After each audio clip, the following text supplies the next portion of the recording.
Hey guys, कैसे हैं आप लोग। आई एम श्योर कि आप लोग जो बहुत ही अमेजिंग होंगे। सो गाइस, आज के इस वीडियो के अंदर मैं आप लोगों को बताने वाला हूं, एक्सप्लेन करने वाला हूं how to create multiple VLANs on single router port. तो अगर आप कॉर्पोरेट कंपनीज के अंदर काम करते हैं तो डेफिनेटली हर कॉर्पोरेट कंपनी के अंदर मल्टीपल डिपार्टमेंट्स होते हैं और आप उन सभी डिपार्टमेंट के अंदर जो है जितने भी यूजर्स हैं उन सभी को इंटरनेट एक्सेस देना चाहते हैं। तो ऐसे में अगर आपके पास जो है एक सिंगल राउटर है, उस राउटर के ऊपर में एक सिंगल पोर्ट ही अवेलेबल है, तो किस तरह से आप उस पर्टिकुलर एक सिंगल फिजिकल राउटर पोर्ट के साथ में मल्टीपल डिपार्टमेंट्स को जो है अलग अलग VLANs में कॉन्फ़िगर करके आप जो है उसके साथ में कम्युनिकेट करवा सकते हैं। यही पूरा डिटेल में आप लोगों को एक्सप्लेन करने वाला, तो वीडियो को अंत तक जरूर देखिएगा गाइस। मेरा नाम है मंजीत सिंह और आप देख रहे हैं आपका अपना चैनल टेक गुरु मंजीत। तो चलिए स्टार्ट करते हैं। तो सबसे पहले तो एक बेसिक सा नेटवर्क बनाते हैं। से फॉर एग्जांपल ये हमारे पास एक राउटर है और ये आपका इंटरनेट के साथ में कनेक्टेड है। तो इस राउटर के साथ में हमारे पास यहां पर एक स्विच है और स्विच के साथ में हमारे पास जो है दो कंप्यूटर कनेक्टेड है और इतना ही हमारे पास नेटवर्क है। तो ऐसे में अगर आप इन दोनों यूजर्स को एक्सेस देना चाहते हैं इंटरनेट का, तो आपको क्या करना पड़ेगा, यहां पर ये जो पोर्ट आपका आपके लोकल एरिया नेटवर्क से साथ में कनेक्टेड है, इसके ऊपर एक IP एड्रेस असाइन करना पड़ेगा, राइट। तो ये IP एड्रेस आपने असाइन कर दिया। तो ऐसे में यहां पर जो भी IP एड्रेस होगा वो इन दोनों सिस्टम्स के लिए क्या होगा, एज अ गेटवे काम करेगा। तो जब भी ये यूजर इंटरनेट एक्सेस करना चाहते हैं या इंटरनेट में कुछ सेंड करना चाहते हैं डेटा, तो आसानी से इंटरनेट के किसी भी यूजर को जो है कोई भी डेटा जो है ये ट्रांसमिट कर सकते हैं। और ऐसे में आपका जो है ये बाय डिफॉल्ट जो आपका डिवाइसेस हैं ये बाय डिफॉल्ट आपके VLAN 1 के अंदर ही बने होते हैं। मैन्युफैक्चरिंग के दौरान हर डिवाइस के अंदर VLAN 1 जो है कॉन्फ़िगर किया जाता है। तो अगर आप VLAN 1 के अंदर नहीं रखना चाहते, सिक्योरिटी पॉइंट ऑफ व्यू, आप जो है ये VLAN अलग भी क्रिएट कर सकते हैं। तो आप अपना खुद का VLAN क्रिएट कर सकते हैं। से फॉर एग्जांपल 10 क्रिएट कर दिया या व्हाटसोएवर इट इज, तो आप आसानी से जो है अपने VLAN बना के उसके अंदर मैप करके भी इसको कम्युनिकेट करवा सकते हैं। और इन दैट केस आपको जो है राउटर के इस पोर्ट के ऊपर में भी जो भी IP एड्रेस है उस VLAN के साथ में एसोसिएट करवाना पड़ेगा। तो ये तो हो गया एक छोटा सा बेसिक सा नेटवर्क। लेकिन अगर हम कॉर्पोरेट नेटवर्क की बात करें तो कॉर्पोरेट नेटवर्क जो है, कॉर्पोरेट जो आपके नेटवर्क होते हैं, तो कॉर्पोरेट नेटवर्क्स के अंदर हमारी कंडीशंस कुछ डिफरेंट होती हैं। कॉर्पोरेट नेटवर्क से फॉर एग्जांपल आपके पास ये एक राउटर है और ये है राउटर नंबर 1 और ये आपका इंटरनेट के साथ में कनेक्टेड है। अब ऐसे में इस राउटर के पास सिर्फ दो पोर्ट हैं। एक आपने कनेक्ट कर दिया इंटरनेट के साथ में, दूसरा हम जो है लोकल एरिया नेटवर्क के साथ में कनेक्ट करेंगे। तो ये जो पोर्ट है वो आपका एक स्विच है, यहाँ पे इस स्विच से कनेक्टेड है। यहां पर एक और स्विच है हमारे पास और यहां पर एक और स्विच है हमारे पास। तो ये है स्विच नंबर 1, ये है स्विच नंबर 2, ये है स्विच नंबर 3। तो ये तीनों स्विचेस आपस में जो है इस तरह से कनेक्टेड है, राइट। और आपके पास जो स्विच नंबर 1 के साथ में जो यूजर कनेक्टेड है वो आपके डिपार्टमेंट A के साथ में है और स्विच नंबर 2 के साथ में जो आपके यूजर कनेक्टेड हैं वो आपके डिपार्टमेंट B में आते हैं और जो स्विच नंबर 3 के साथ में जो यूजर कनेक्टेड हैं वो आपके डिपार्टमेंट C के साथ में कनेक्टेड है। तो अब यहां पे जो A डिपार्टमेंट वाले हैं इनके लिए हम जो है VLAN क्रिएट करना चाहते हैं। से फॉर एग्जांपल VLAN 10 क्रिएट कर दिया।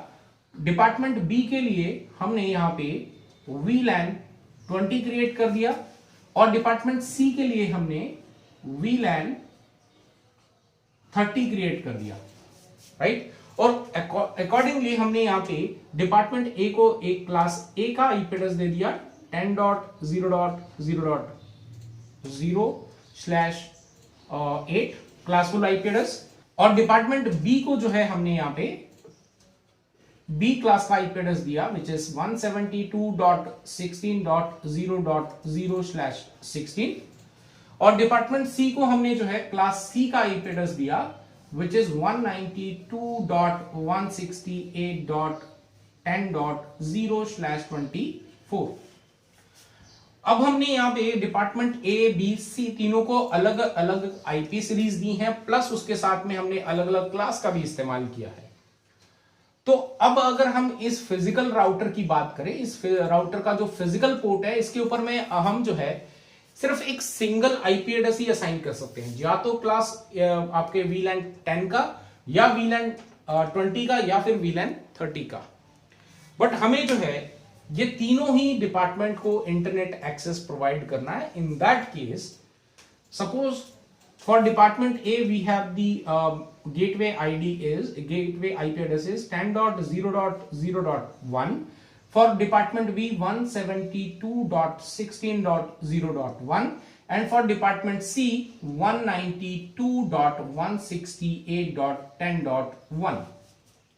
Now we have three different IP address to provide access with the internet. अब जो है हमारे पास दो ऑप्शंस हैं। पहला ऑप्शन ये है कि हम इस राउटर के अंदर, अगर ये राउटर हमारा मॉड्यूलर है, तो हम जो है जितने हमारे पास वीलैन हैं उतने हम फिजिकल पोर्ट यहां पर ऐड कर दें।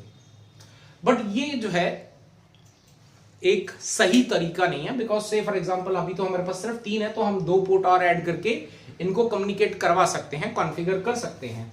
लेकिन अगर आपके कॉर्पोरेट नेटवर्क के अंदर 20 वीलैंस हैं या 25 वीलैंस हैं या 30 वीलैंस हैं, तो क्या आपके राउटर के अंदर जो है इतने पोर्ट्स ऐड करना क्या सही रहेगा? तो ऐसे में राउटर की जो कॉस्ट है, एक तो पहले आपको राउटर जो है बहुत बड़ा बाय करना पड़ेगा जिसके अंदर इतने फिजिकल पोर्ट जो है वो ऐड ऑन किए जा सके। तो इसीलिए हम लोग क्या करते हैं, एक पर्टिकुलर सिंगल पोर्ट को ही इस्तेमाल करते हैं मल्टीपल वीलैंस को कम्युनिकेट करवाने के लिए। अब ऐसा किया कैसे जाता है? तो ऐसे में ये जो आपका फिजिकल पोर्ट है, आपको राउटर के अंदर जाना है, ये जो फिजिकल पोर्ट है इसको नो शटडाउन कमांड चला के इसको अप कंडीशन में ले आना है और उसको आईपी एड्रेस असाइन नहीं करना। से फॉर एग्जांपल पोर्ट नंबर है F0/0। अब जितने वीलैंस अवेलेबल हैं आपके पास लोकल एरिया नेटवर्क में, उतने आपको सब इंटरफेस क्रिएट करने हैं। तो यहां पर आपको जो है सब इंटरफेस क्रिएट करने हैं, ठीक है। तो सब इंटरफेस कैसे क्रिएट करेंगे? तो सब इंटरफेस नंबर 1, सब इंटरफेस नंबर 2, सब इंटरफेस नंबर 3, तीन वीलैन है, तो हम 3 सब इंटरफेस यानी कि वर्चुअल पोर्ट हम क्रिएट कर रहे हैं इस फिजिकल पोर्ट के ऊपर, ठीक है। तो अब हम क्या करेंगे, यहां पे जो सब इंटरफेस 1 है उसके ऊपर जो डिपार्टमेंट ए का आईपी एड्रेस है वो हम यहां पे क्रिएट कर देंगे, इसको कॉन्फ़िगर कर देंगे 10.0.0.1, और यहां पे सब इंटरफेस नंबर 2 के अंदर हम department B 172.16.0.1 and interface number 3 के ऊपर में डिपार्टमेंट सी का 192.168.10.1। इस तरह से हम सब इंटरफेस क्रिएट करेंगे, राइट। अब सब इंटरफेस को क्रिएट करने का जो है कमांड क्या होती है, तो आपको जाना है ग्लोबल कॉन्फ़िगरेशन मोड पे। ग्लोबल कॉन्फ़िगरेशन मोड पे जाने के बाद आपको कमांड रन करनी है इंटरफेस INT इंटरफेस, ठीक है। So the command is interface space whatever the physical port number आपके पास अवेलेबल है, तो F0/0। आफ्टर दैट आपको यहां पे डॉट लगाना है and after that whatever the VLAN ID is which is 10। सो ये करके अगर हम एंटर हिट करते हैं तो यहाँ पे VLAN 10 का ये जो पहला सब इंटरफेस है वो क्रिएट हो जाएगा। इसी तरह से 20 का सेकंड इंटरफेस क्रिएट हो जाएगा। इसी तरह से थर्ड आपका 30 का जो इंटरफेस है, सब इंटरफेस है, वो क्रिएट हो जाएगा।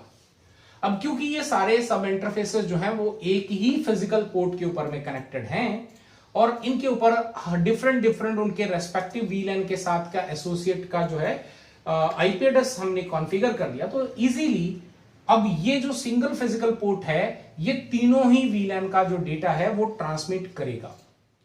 लेकिन अब डेटा जो है वो आपके इन रेस्पेक्टिव VLANs तक पहुंचेगा कैसे? राउटर से। सो अभी हमारा जो फिजिकल पोर्ट है वो कनेक्टेड किसके साथ में? स्विच नंबर 2 के साथ में। तो स्विच नंबर 1 के अंदर हमारे पास सिर्फ डिपार्टमेंट ए का VLAN 10 है, तो हम यहाँ पे जो VLAN 10 VLAN कॉन्फ़िगर करेंगे।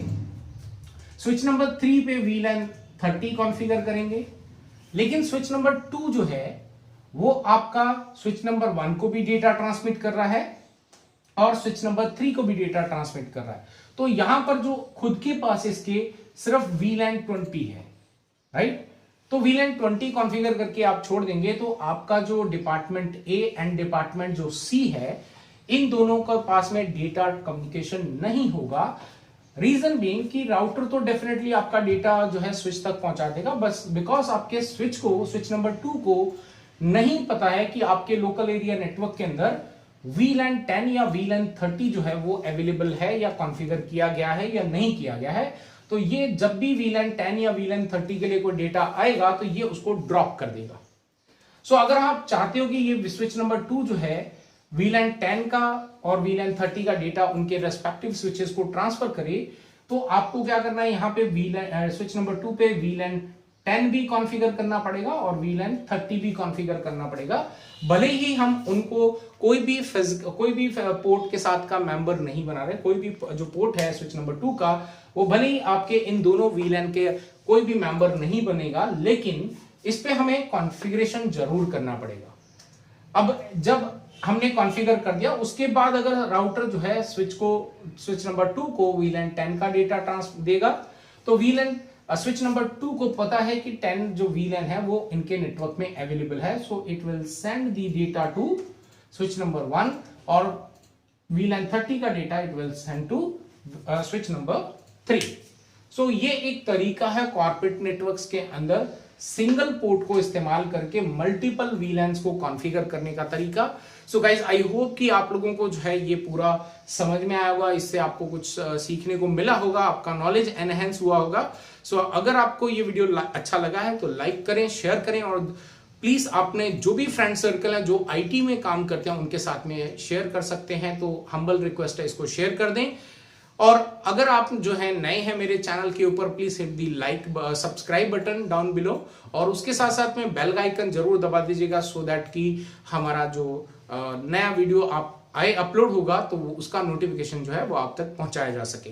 वीडियो को एंड करने से पहले गाइस आप लोगों को एक चीज और बता दूं कि 35 डेज का नेटवर्किंग कोर्स जो है विद सर्टिफिकेशन जो है मैंने लॉन्च किया हुआ है, उसका लिंक भी आपको डिस्क्रिप्शन के अंदर मिल जाएगा। अगर आपने अभी तक रजिस्टर नहीं किया है तो उसके ऊपर क्लिक करके रजिस्टर कर दें और रजिस्टर करने के बाद आपके पास जो है कंटिन्यू 35 डेज तक ईमेल जो है वो हमारी तरफ से आते रहेंगे और हर ईमेल जो है एक यूनिक HD क्वालिटी के अंदर जो है प्री रिकॉर्डेड वीडियो जो है वो आप तक पहुंचा देगा, जिसको आप डाउनलोड करके अपने पास रख सकते हो और जब कंप्लीट हो जाए कोर्स उसके बाद आप आसानी से जो है सर्टिफिकेट क्लेम कर सकते हो।